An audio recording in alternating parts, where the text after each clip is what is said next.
Hello!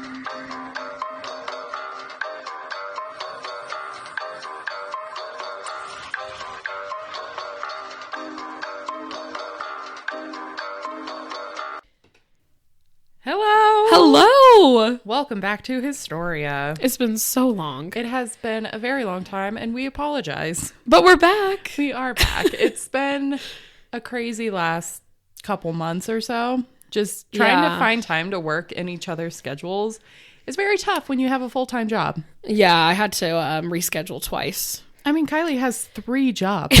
Yeah. During tax season, I work 3 jobs, so it's kind of a lot, but It comes almost done with that.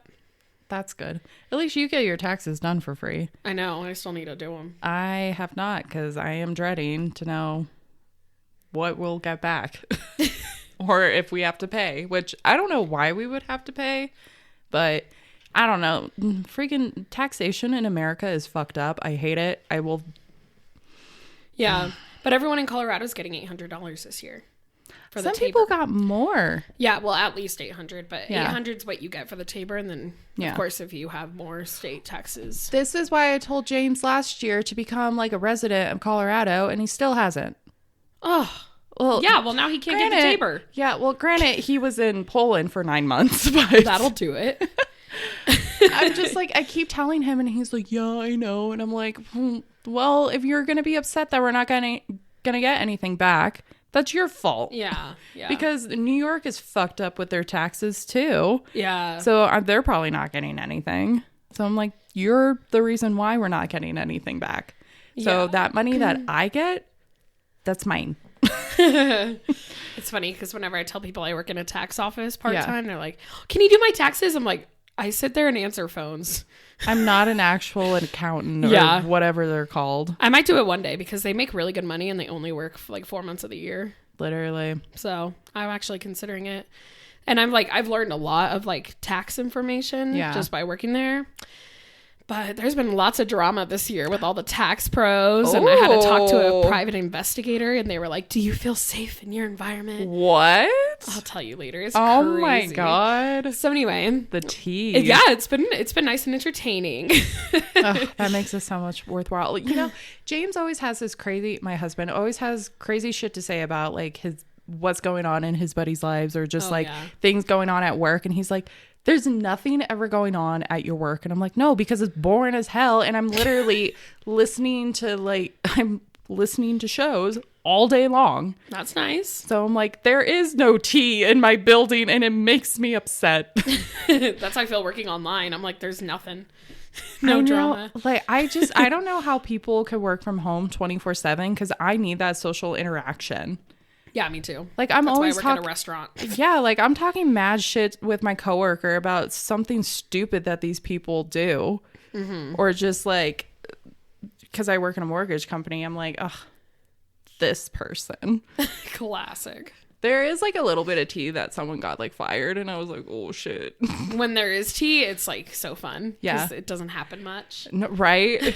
So yeah, that's like the little enjoyments in work. And I'm like, anytime though, he asks me, hey, has anything crazy, like you have no tea at work? And I'm like, God damn it. I had some like 2 weeks ago and I can't remember what it was. You gotta write it down. I'm gonna have to. Anyway. We're excited to record some more episodes tonight. It feels good to be back in our element. I have gathered quite a few in my spare time. For me, I'm just like, okay, what do I want to cover now? Do I want to do something ancient? Do I want to do something modern? And I was like, wait, it's March. It's Women's History Month. Yes, it is. I think last year I did Marie Antoinette. Yeah. That was a lot of fun. I had fun researching her. Because that's when I talked about a king for 2 weeks. And then I realized it was Women's History Month. And I still didn't do anything for that this year. God, I'm such an idiot. It's fine. I feel like you're a lot more just like out there on it too. Like whatever comes to mind, I'm like, let's do that. That's how I decided on my topics. Well, even like when you're posting on social media and stuff like that, you're very like present of just like Women's History Month. Da, da, da. True. Yeah. At least I talk about it. I don't. I hate social media, even though like I'm trying to get better about it. I look Oh my God. I look at my old Facebook posts from when I was like in middle school and high school because they pop up. Yeah. And I'm like, what the fuck was I thinking? Yeah. I'm like, one of them was just like, I'm feeling so bad today. I can't believe it. And I'm like, what were you feeling bad about? Like, all of mine are like, text me, hee hee hee hee. Or like, they'll be like, middle school drama, ... The worst. There was one that I guess my sister, she hacked into, like, I forgot to log out. And so she posted on my timeline. She's like, you just got hacked. Oh, people used to do that all the time. Oh my God. It was just so, but some of them, I'm like, what the hell was I thinking? And I'm like, I'm glad I've moved past this because there's still some people I see on Facebook that literally, they post everything about their lives just front and center. And like, if you want to do that, fine. I just don't want everybody knowing everything about me. Yeah, no. Where's the mystery in that? I like to post like different things here and there, but I'm not like, everyone needs to know everything I'm doing. Yeah, like it's more so just like fun things. Exactly. Like for me, it's about just like trips that I went on or whatever. Like documenting those important moments. Yeah, like my husband and I went, oh my God, we went all the way to Salt Lake City to go to a hunting expo. Oh yeah. It was crazy. I did like 4 miles in a giant ass like convention center. Oh geez. In like 4 hours. It was crazy. Like I did over 10,000 steps in just 4 hours at this expo because it was so massive. Oh my God. It was filled to the brim. I was like, holy shit, these American hunters are wild. That's crazy. They're very passionate. They are very passionate. And they had like some really good ones. Like they were giving out like raffles for like hunting lottery tickets that they do here in the US. And pretty much all that money that they put towards a raffle goes to conservation for like state parks, national parks. Yeah. Preserving certain things or animals and stuff like that. So I really like that. But one of the things that pissed me off the most walking through were the safari ones, outfitters. So pretty much safari hunts. I can't support that. No. When it comes to like doing elk hunts or like once in a life, like bighorn sheep ones, because those take forever to do. Yeah. And they're very expensive. But when it comes to safari hunts, I'm like, that's uncalled for. I can't support that. I'm like, no. And they all look the same. They were wearing khakis and they were like old white men. Oh my God. Literally, I could not tell the difference between any of them. And they all had these weird mustaches. Of course. I was actually picturing that mustache. Yeah. So I was like, no. But I'm getting off track. How are you going to segue from hunting to your topic? I really can't.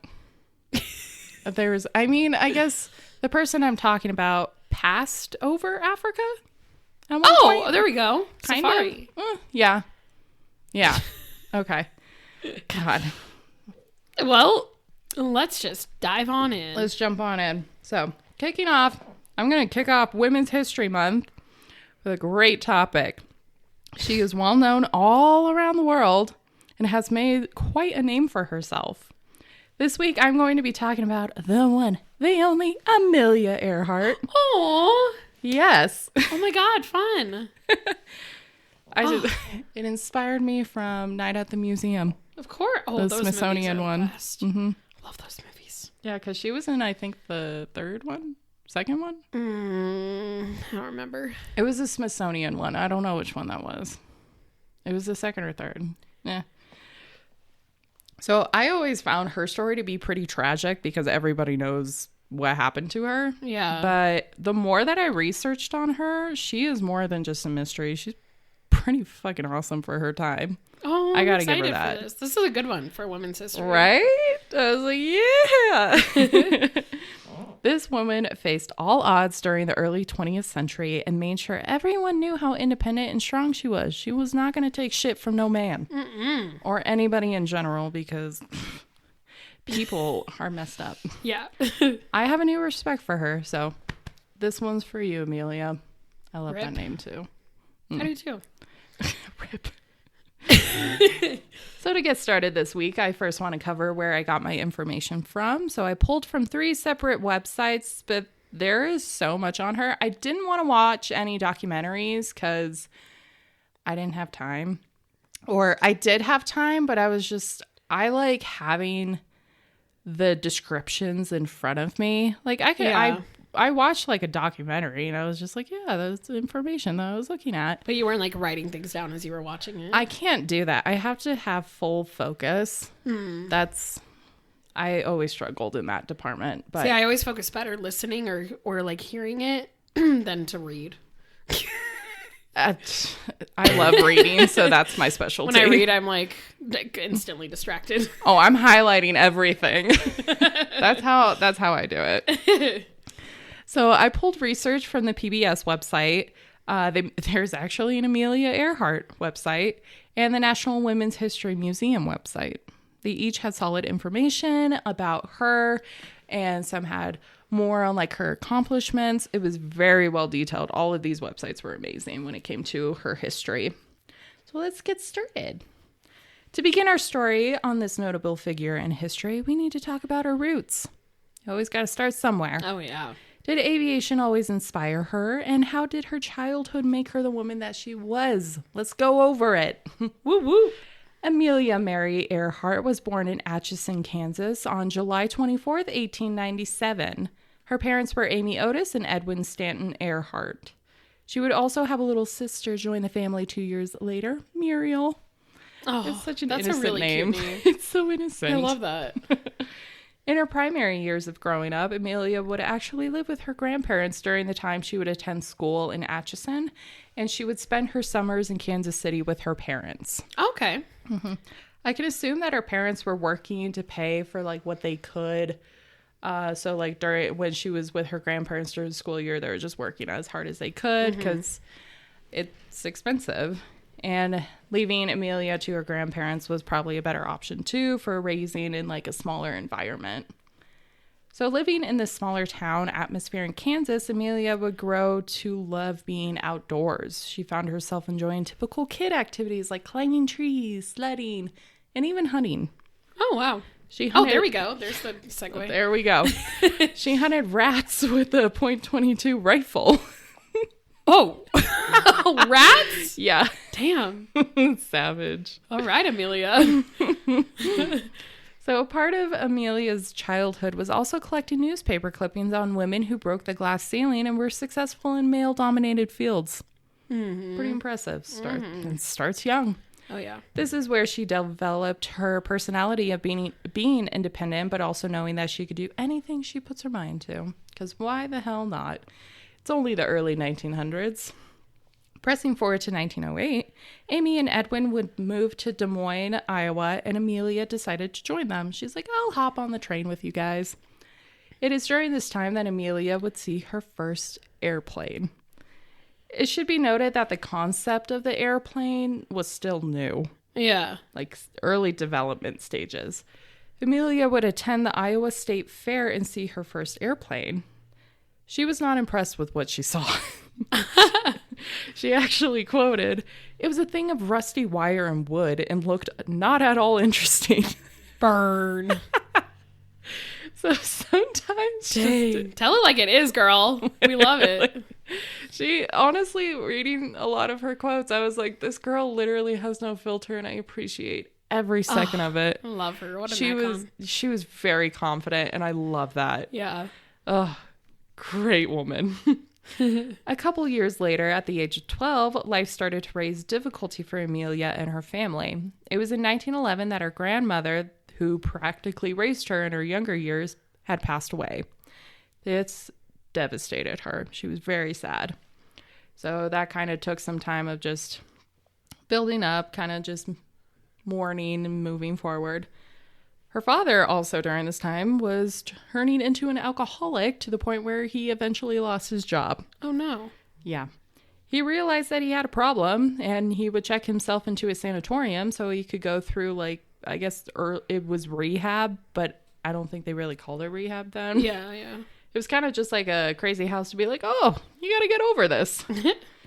When he left after just 1 month, the family decided they needed a new start. Iowa wasn't doing it for them.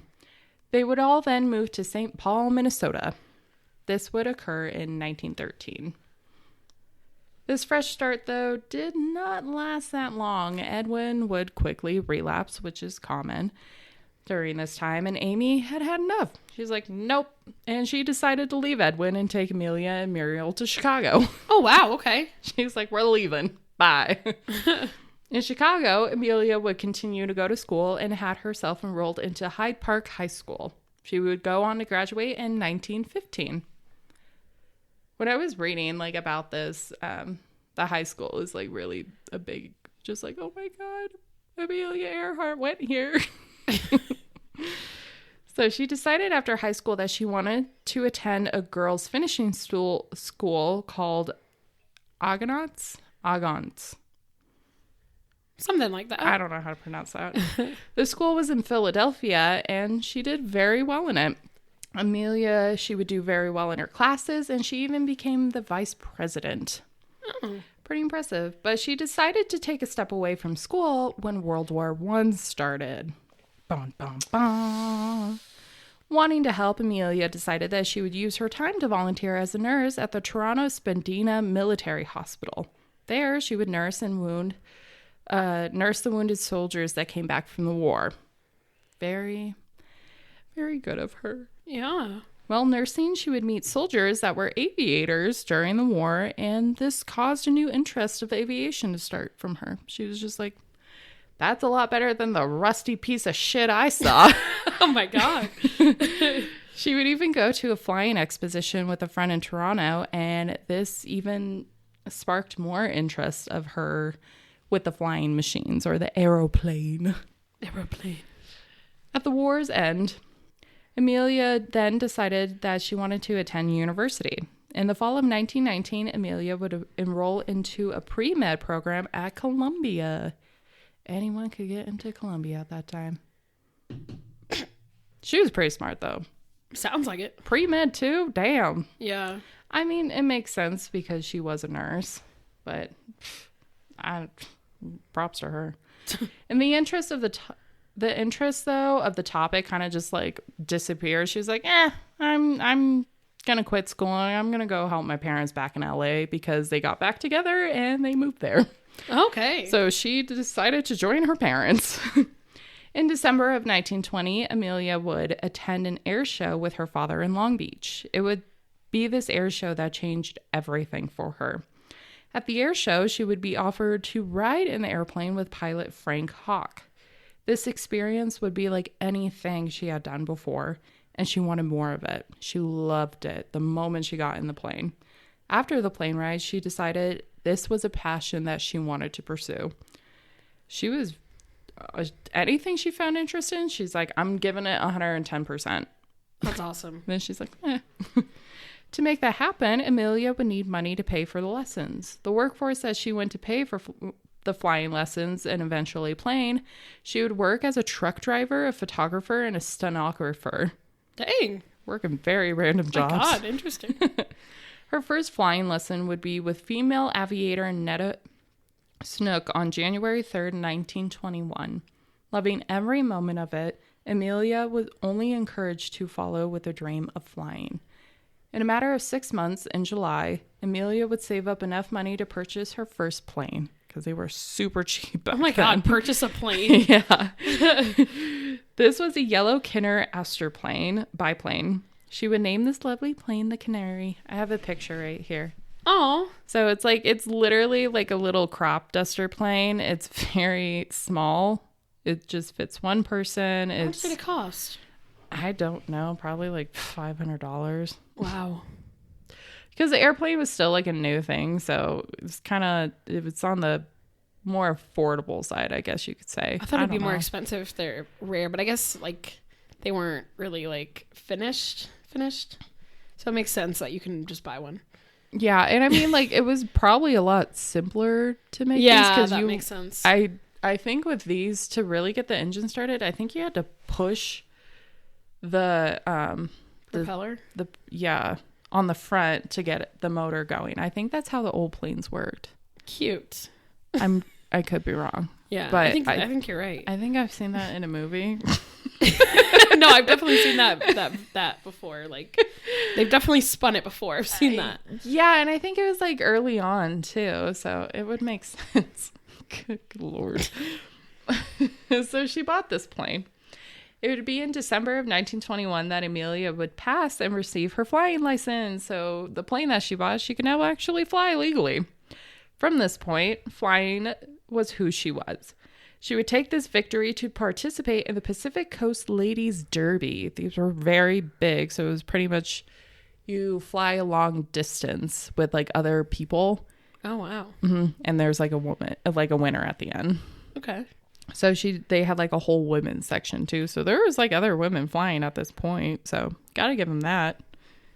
The next year, Amelia continued with flying, and even so much as in October of 1922, that Amelia set an altitude record of 14,000 feet for female pilots. Pretty impressive. Damn. That's very high up. A 14er. A 14er. Damn right. If you know, you know.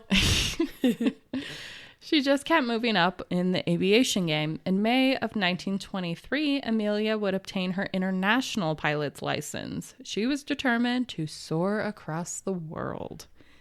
But all this would take time. Sometimes family puts a pause on these things, and that was the case for Amelia. Her family meant a lot to her.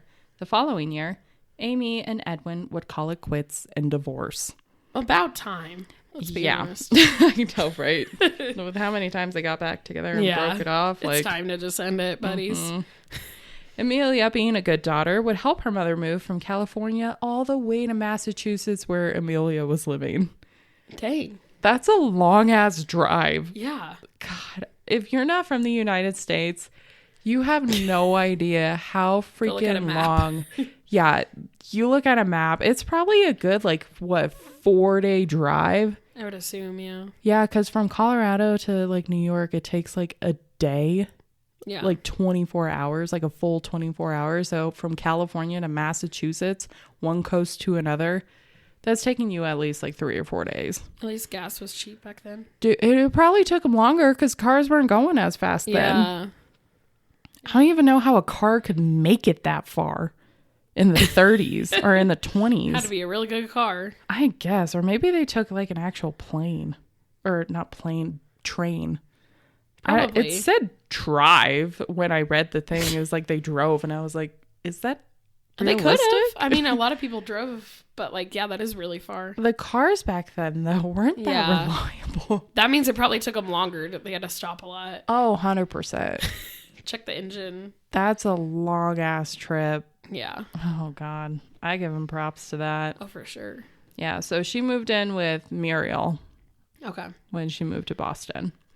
So Amelia would go on to become a school teacher for a short time, but then focused on social work at Denison House. So she would teach immigrants English. Cool.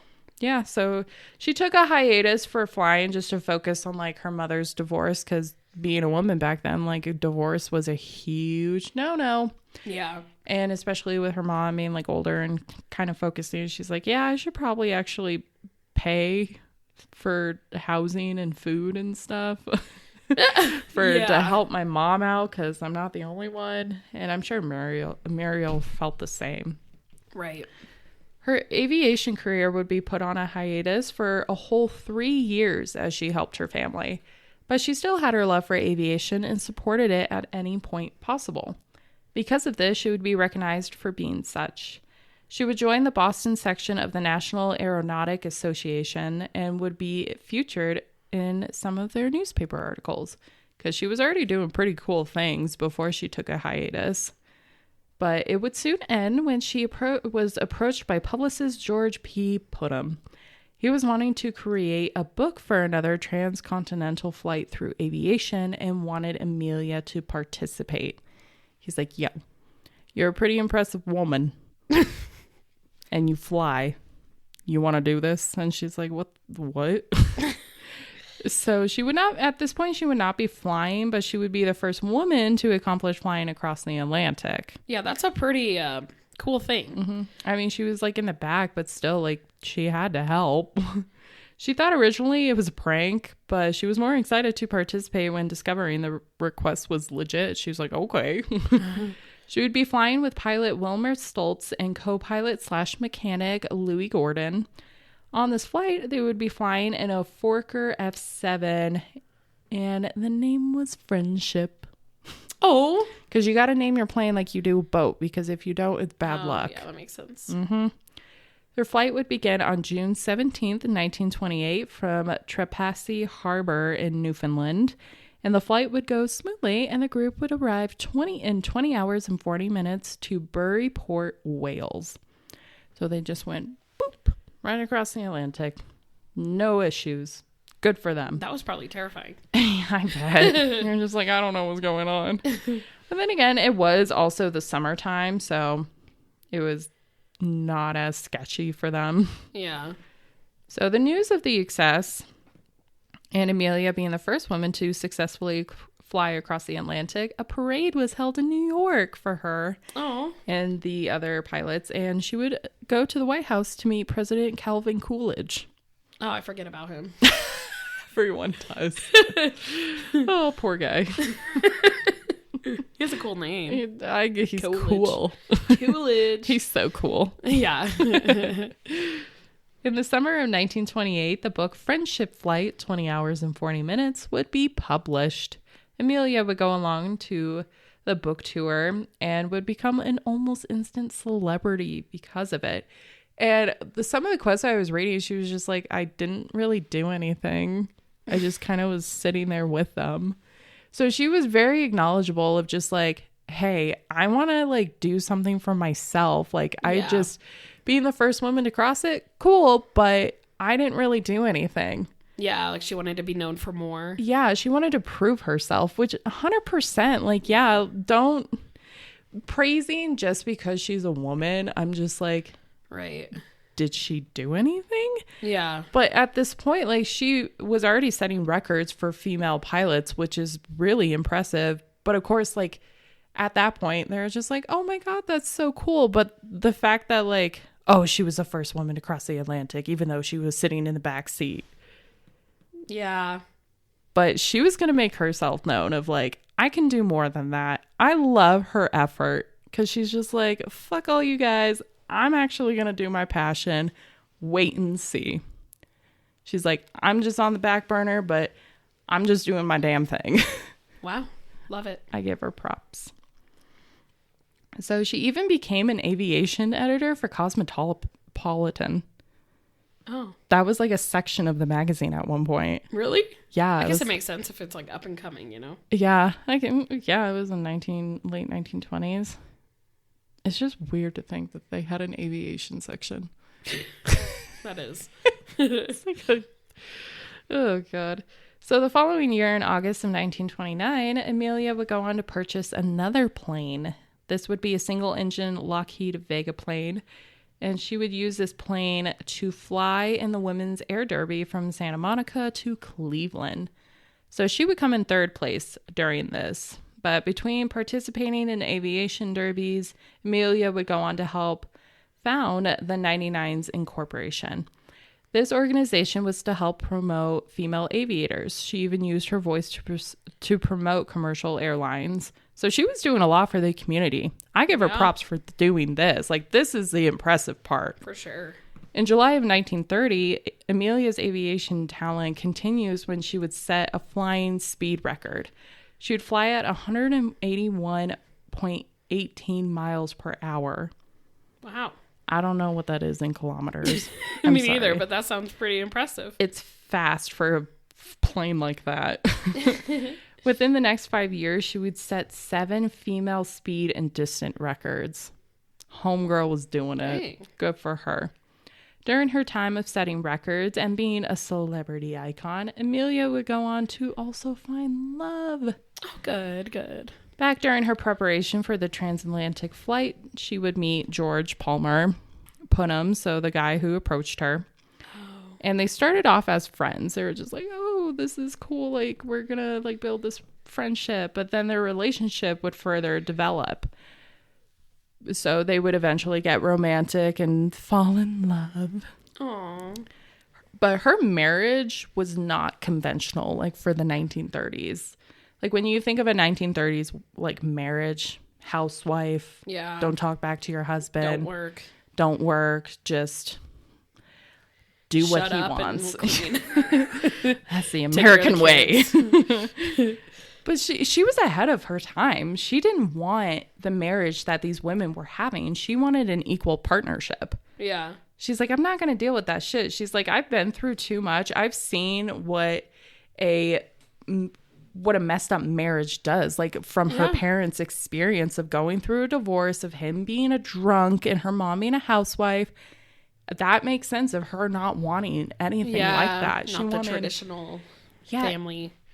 And she's very independent. She's very strong and very like go-getter. And she didn't want to be with someone who was going to bring that down. For sure. And of course, like, that guy's going to have to realize that too. And George was like, okay. And so George would actually propose to her several times and she rejected them. Several times? Yeah. Because like anytime like he would, she'd be like, oh. Why did he keep trying? Because he loved her. And why not just be like, let me know when you're ready? Because it's a man in the 1930s. Oh, that's one of my biggest pet peeves. It's like, if you're going to propose to your significant other, talk about it with them first. Yeah, don't just... What makes you think you can just go for it? Literally. It drives me insane when I see that, like, in movies or TV shows where they just, like, pop the question and it makes the woman feel so uncomfortable and just in public. Yeah. And I'm like, need to have that conversation first. And I know it's just a movie, but or a TV show, but I'm just like, okay, in reality, this shit happens all the time. And I'm like, you gotta talk to your partner first about if you're ready to get married. If you can't have that conversation, you're not ready. Exactly. I'm like, James and I had that conversation several times. Oh yeah, same. Yeah. But I just, but for her, I'm guessing George just kept doing it. And she's like, I hope you know, I'm not going to give up being a pilot. And she's like, I'm just going to keep doing what I'm doing. And I think like she kept, I don't know if she had to keep reiterating this or if she just wasn't ready yet. But finally, she would agree. She would be like, yes, like, I'll marry you. So that you'll shut up. Give me the ring. They would be married on February 7th, 1931. So they got married pretty quick. So April of the same year, Amelia would set the women's transcontinental speed record of flying 2,447 miles in 17 hours. She would break this record in 1933 when she completed the flight in just 17 hours. Girl shaved a whole 2 hours. That's wild. Dang. As she continues to fly, she and George began their plan for Amelia to fly solo across the Atlantic. So George at this point was like 110% in helping her build her career and wanting to pursue her dreams of what she wanted to accomplish in aviation. And I love that for them. Because she didn't focus on like wanting to have kids. She's like, no, I want to focus on like my career. And he's like, okay, what do we need to do to make this happen? Yeah, that's awesome. I love that. I don't think she'd be with him if he wasn't like that. Oh, no. No way. She was... With how she is. I don't think she would have cared to be married if someone wasn't going to support her like George did. Yeah. So this had only been completed by one other person. Of course, it was a man, but only one other person had done this solo. Like the one that she did, there were 2 other people with the guy who flew. No one else had done this like by themselves. And she's like, I'm going to do it. She's like, I'm determined to do it. So on May 20th, 1932, Amelia would fly from Harbor Grace, Newfoundland, and began her journey. Unlike the flight that she did prior to across the Atlantic, which was in June, this flight was a lot tougher on the weather conditions. Oh, no. Mm-hmm.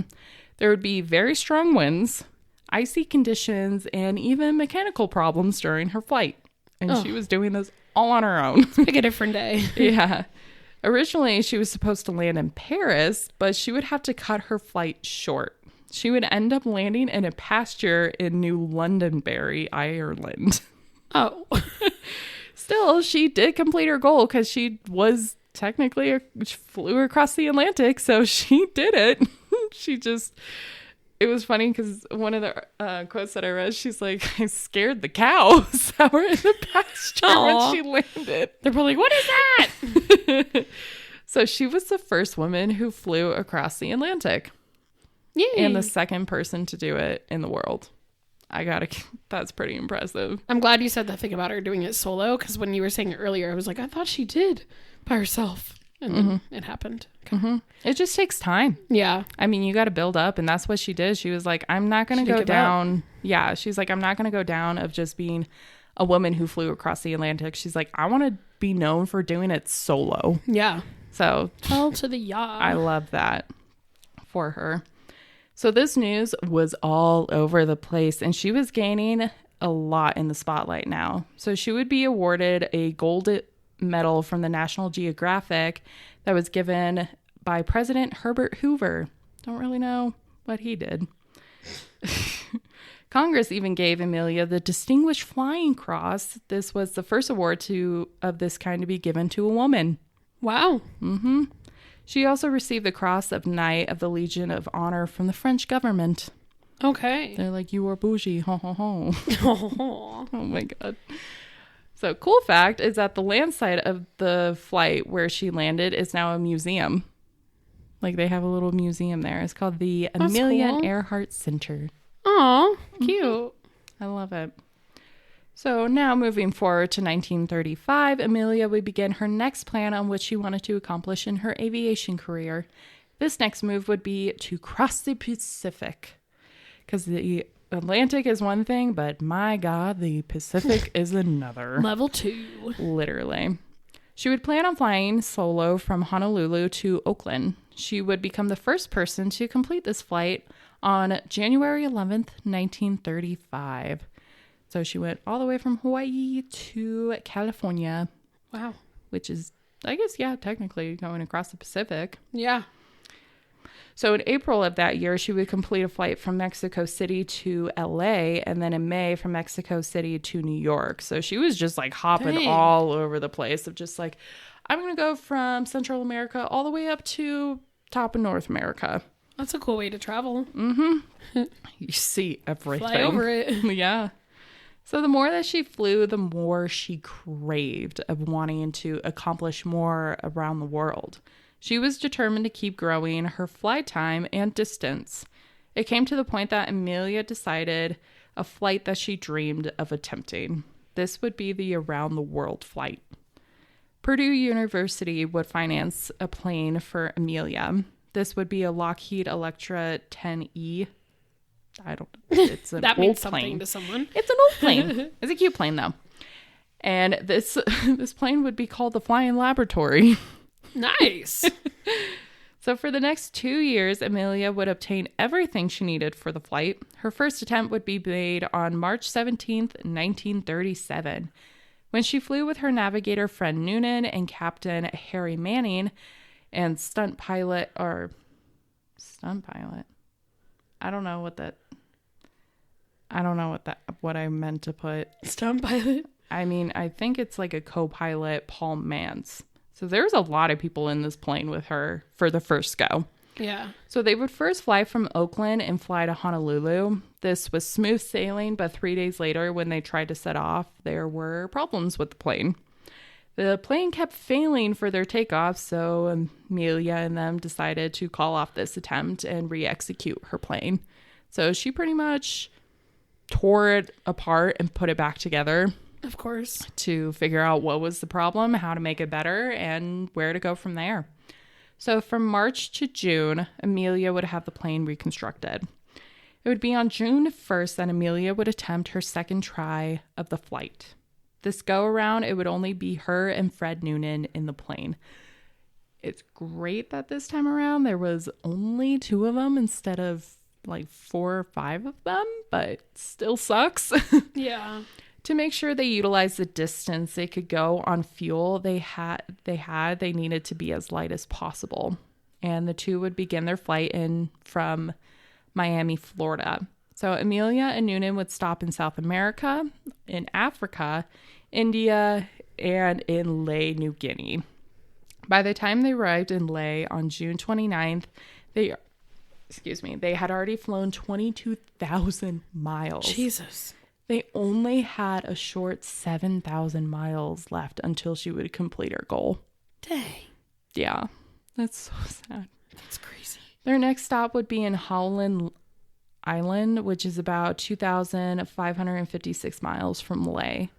So before even taking off, there were 2 problems with this next stop. Now, the map that Noonan had during this time was not exact as it would be today. Maps back then they were still sorting out, still being developed. So they're not as reliable as they are today.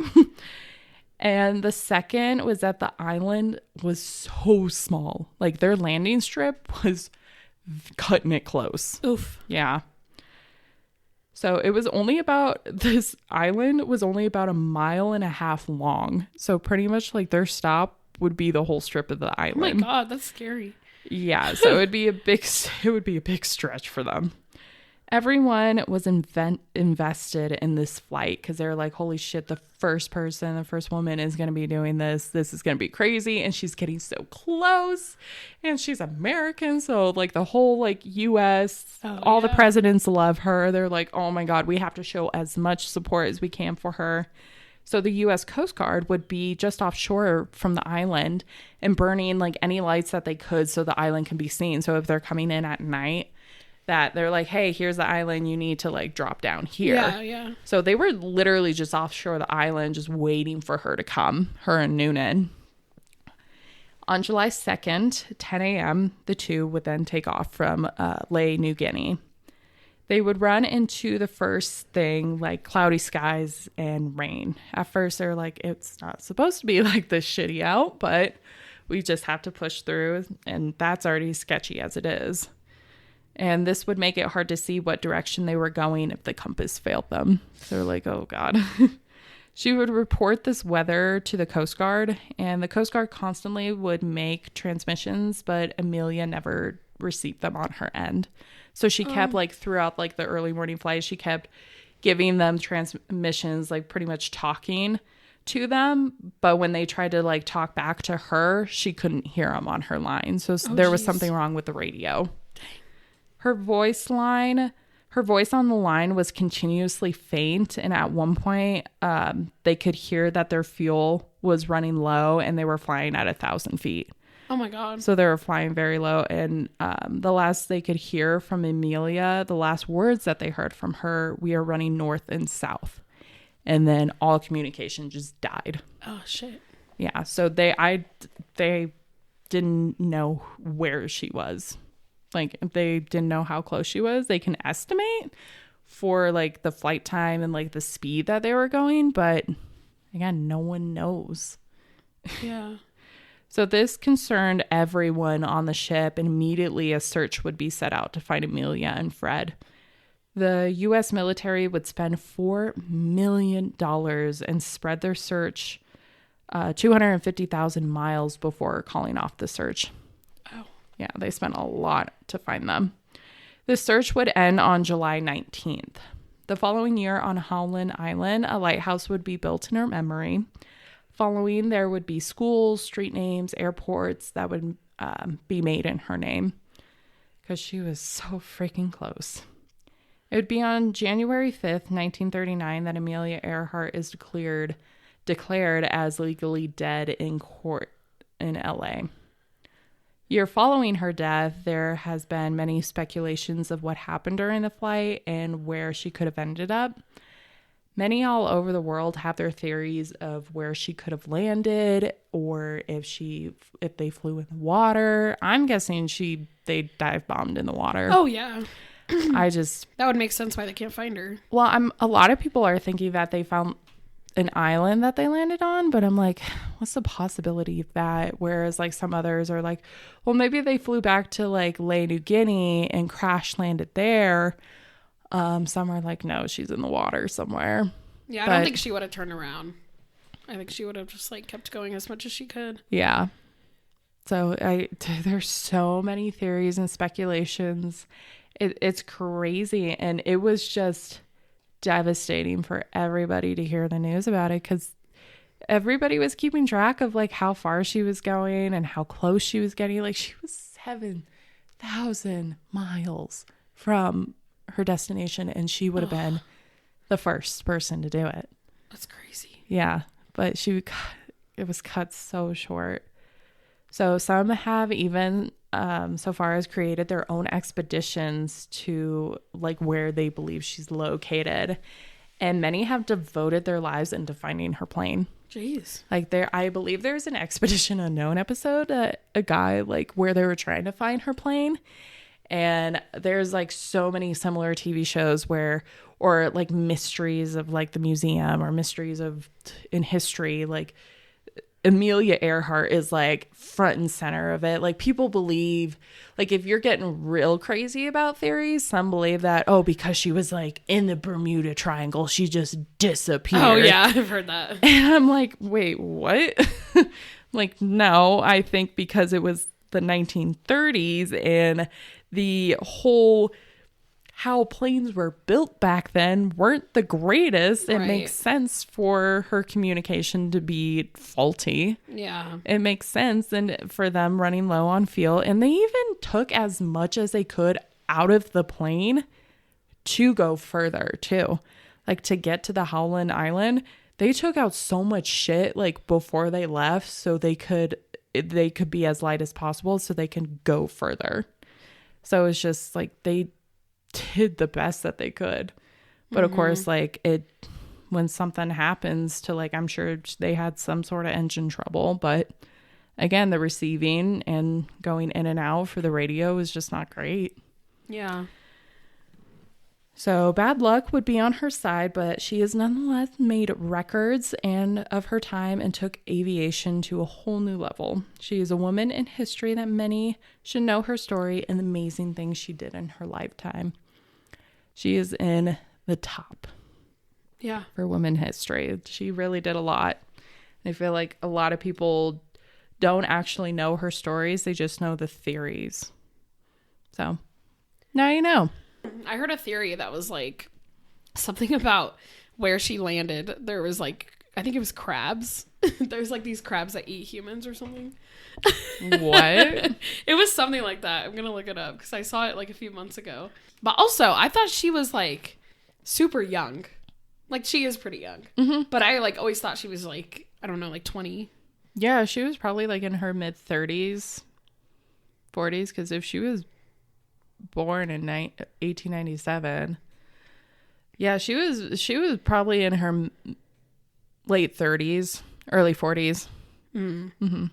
Yeah, right here there's like coconut crabs on an island that was like where she was. Yeah, on the I don't know how to pronounce it, Nicomauro Island.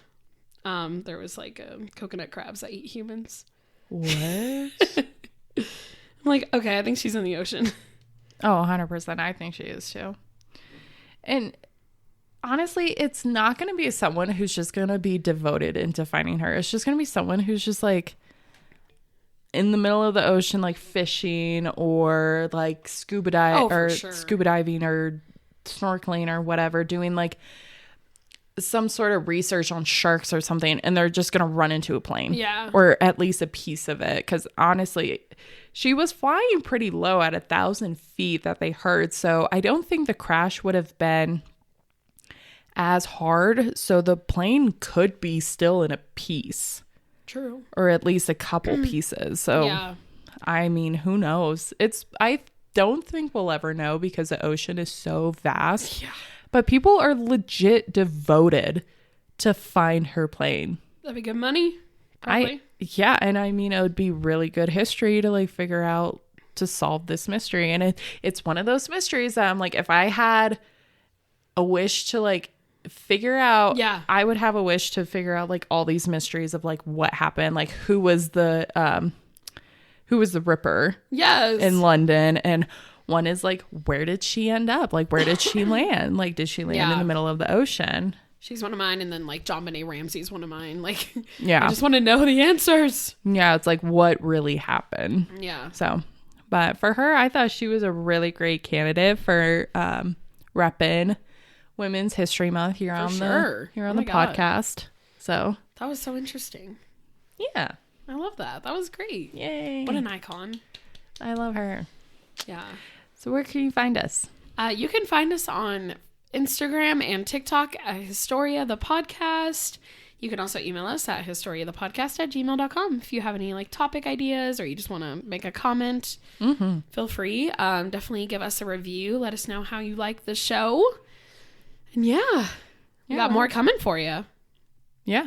Oh, yeah. We have quite a bit. It's very random, but it'll be great. Yes. So stay tuned. We'll catch you next week. Bye. Bye.